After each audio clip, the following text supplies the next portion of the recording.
O Senhor esteja convosco. Ele está no meio de nós. Proclamação do Evangelho de Jesus Cristo, segundo João. Glória a vós, Senhor.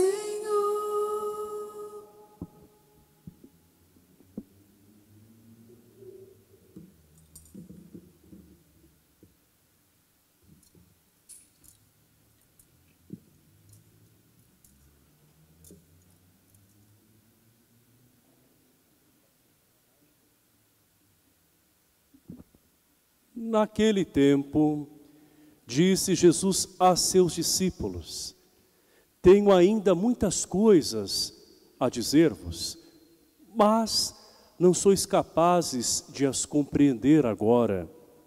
Quando, porém, vier o Espírito da verdade, ele vos conduzirá à plena verdade. Pois ele não falará por si mesmo, mas dirá tudo o que tiver ouvido, e até as coisas futuras vos anunciará. Ele me glorificará, porque receberá do que é meu e vô-lo anunciará. Tudo o que o Pai possui é meu. Por isso, disse que o que ele receberá e vos anunciará é meu. Palavra da salvação. Glória a vós, Senhor. Que as palavras do Santo Evangelho perdoem os nossos pecados. Amém. Amém.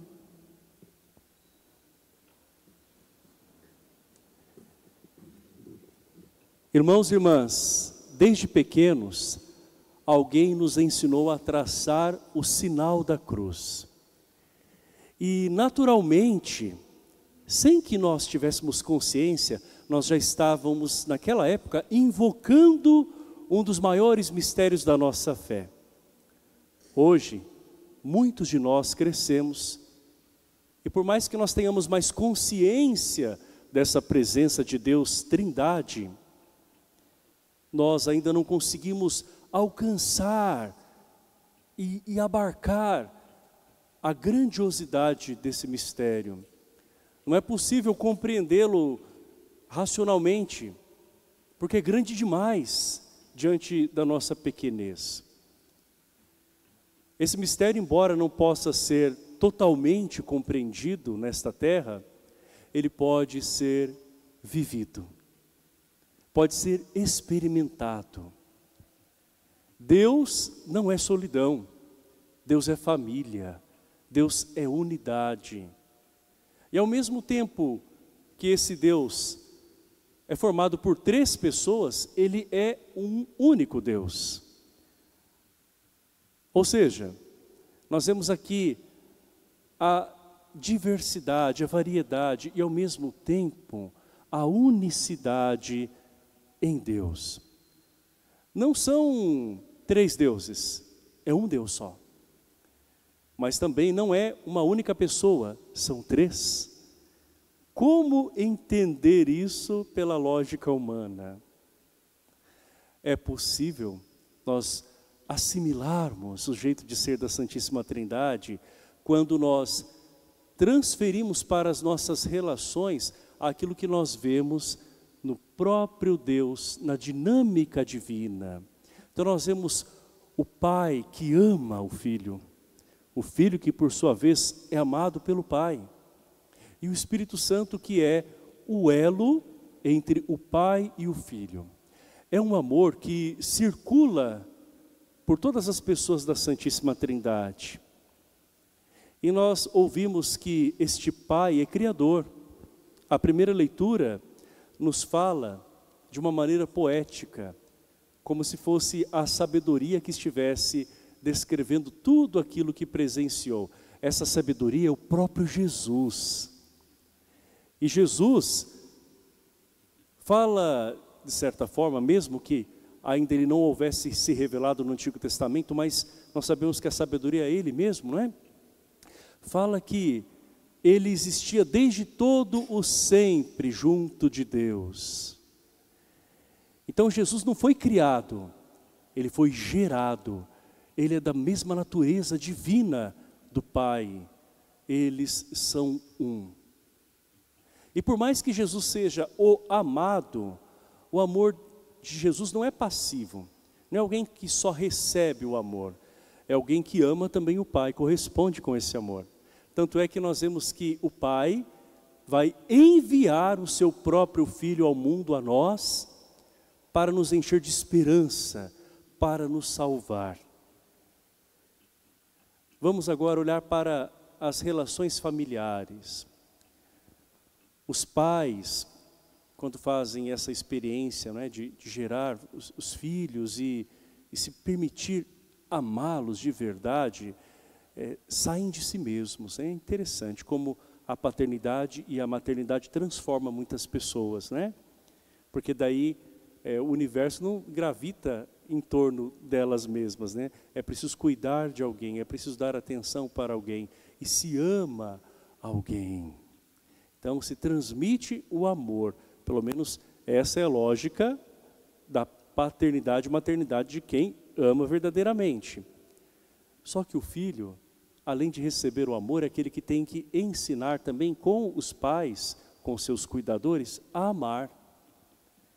É um grande erro fazer dos filhos apenas receptáculos de cuidados, de amor, porque eles podem cada vez mais se tornar insatisfeitos.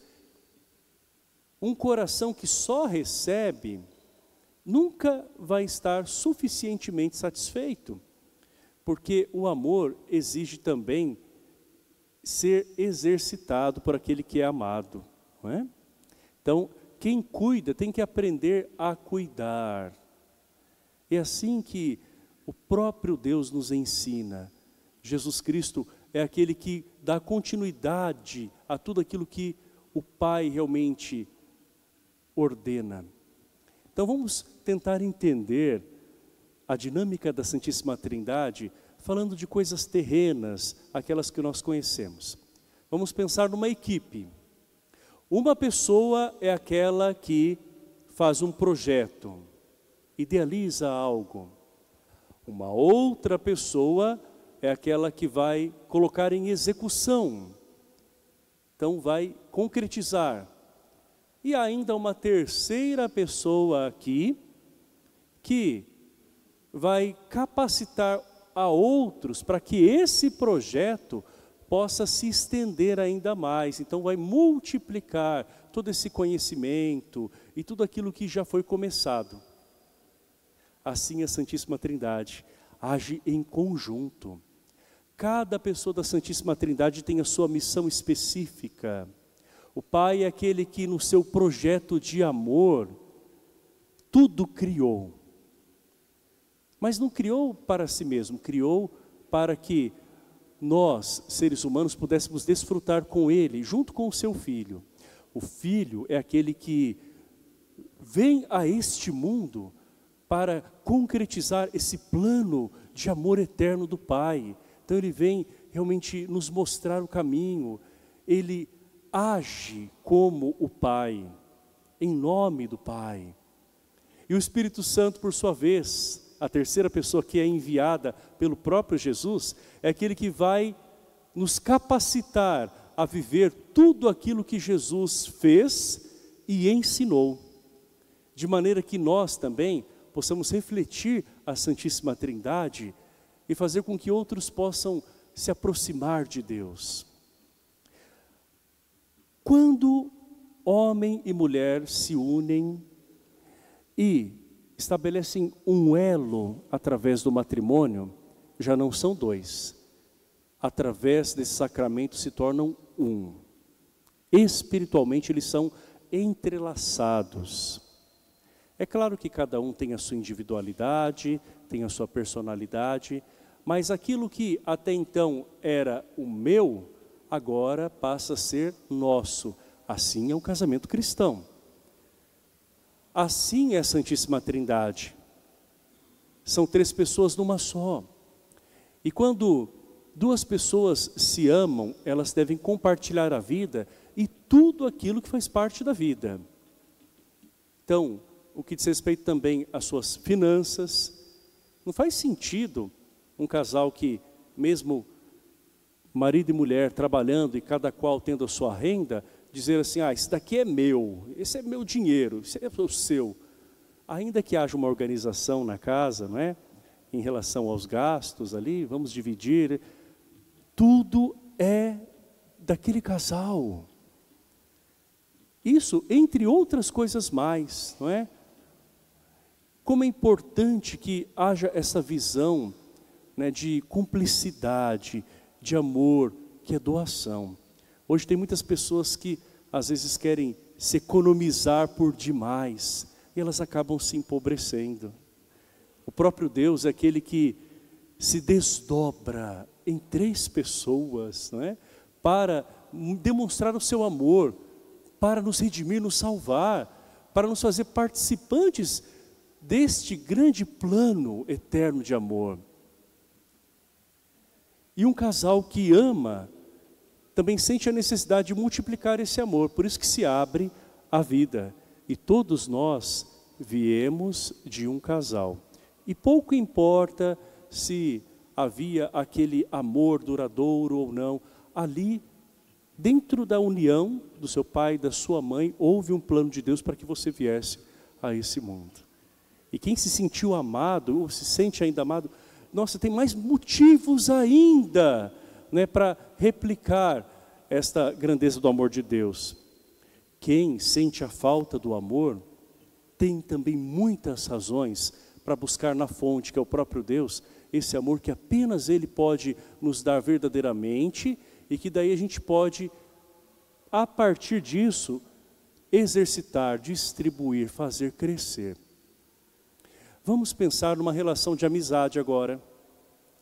Amigos que têm o respeito, intimidade, espontaneidade, confiança, um laço forte, uma conexão bonita. O amigo abraça a vida do outro amigo com tudo aquilo que a vida do outro traz. Os seus familiares, suas escolhas, as diferenças, não é? Não faria sentido numa amizade cristã você dizer assim, escuta aqui, você é meu amigo, por que você está então com aquelas outras pessoas, né? Não, você é minha amiga, é minha, como se fosse posse. Isso não é amizade, não é? Isso é tentar realmente aprisionar o outro. Então a amizade verdadeira de 2 pessoas se abre também a tudo aquilo que é realidade uma da outra. Assim a Santíssima Trindade. A Santíssima Trindade não se fecha em si mesma. A Santíssima Trindade tem um amor tão grande entre aquelas pessoas, que esse amor transborda e vem até nós. Assim deve ser a vida de um casal que ama. E por isso também se abre a geração de filhos. Assim deve ser a vida de filhos que não ficam só esperando dos seus pais e acham que tem direito de tudo, né, de receber tudo. Mas tem que pensar, não é?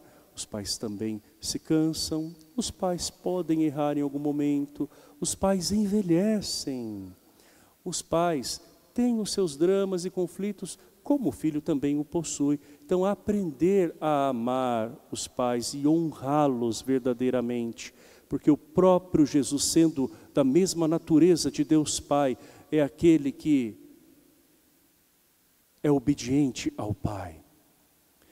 Os amigos devem se nutrir do próprio Deus nessa relação harmoniosa, em que ambos crescem. E mais ainda, por fim, nós temos a comunidade. A palavra comunidade, ela pode ser desmembrada em outras 2 palavras, comum, unidade. Nós temos aqui pessoas diferentes, em classes sociais, diferentes em raça, cultura familiar, em costumes os mais diversos, não é? Pessoas até vindas de outros estados do Brasil que compõem agora uma comunidade conosco. Então nós vemos aqui esta variedade, essa diversidade, como uma família que se reúne em torno de um pai. Nós somos diferentes, mas nós temos algo em comum. A gente não pode vir à igreja apenas buscando uma graça individual. isso seria pouco, né? A fé não pode se reduzir a isso. Eu vou lá para buscar algo para mim simplesmente, não é? Parece que você está indo buscar uma encomenda ou comprar um produto. Não é isso. Nós estamos aqui juntos, celebrando juntos, rezando juntos, como irmãos e irmãs. E pessoas que talvez você não conheça muito bem a história, você encontra aqui. Então esse é o espaço comum onde nós nos encontramos como que numa casa. É a casa do Pai e é a nossa casa. Então nós precisamos crescer também na unidade como comunidade. O mundo precisa beber da espiritualidade da Trindade. Quando nós vemos, explodem outras guerras, tantos conflitos, quanta dor, quanta destruição, por conta de ganância, por conta de rancores que vão passando de gerações em gerações. Que coisa absurda, que insanidade que é a guerra. O mundo precisa redescobrir o jeito da Santíssima Trindade. Se as pessoas redescobrirem o próprio Deus, que não é egoísta, que não é aquele que se fecha com os seus apenas, no caso aqui as pessoas da Santíssima Trindade, mas um Deus que se dá, um Deus que é harmonia plena, certamente vão descobrir uma vida mais feliz. No nosso trabalho, talvez a gente não consiga ter harmonia com todo mundo, não é verdade? Mas a gente pode ser um ponto de unidade, ou pode pelo menos frear um pouco a falta de unidade, não entrando em algumas conversas, né? Não permitindo que algumas coisas nos afetem, de maneira que a gente não faça também para o outro aquilo que eu não gostaria que ele fizesse para nós. Então aí está o grande testemunho daqueles que são cristãos no meio de outras pessoas. E mais ainda o trabalho em equipe também. Quando existe mútua ajuda, todos saem ganhando. A Santíssima Trindade é este amor rico e transbordante que quer nos alcançar. E nas realidades mais concretas da nossa vida e em todas as relações. Que o Deus de eterno amor possa nos fazer filhos amados, verdadeiramente obedientes a Ele, cheios do Espírito Santo, e que façam com que o mundo creia através do nosso jeito de viver, que é o jeito da Santíssima Trindade. Louvado seja o nosso Senhor Jesus Cristo. Creio em Deus Pai,